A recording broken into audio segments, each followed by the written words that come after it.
Non si può scrivere lo dolore, lo contrastare di l'umano e di lo disumano, l'acceto di lo corpo spirituale contro chidro fisico, la lotta tra la vita e la morte sono la saetta che anticipa la nostra triste fine.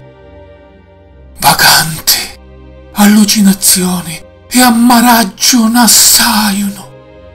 No, non si può scrivere lo dolore, né possenti voci può mai spiegarlo, o non smiciaciato per spiglio contarlo, perché non ne conoscono le intrighi della mauta che fumo, dell'annariamento e della fede che non seppimo sponere lo luscio dell'arma n'accoglie lo misterio, ma lasciano altri lo dolore.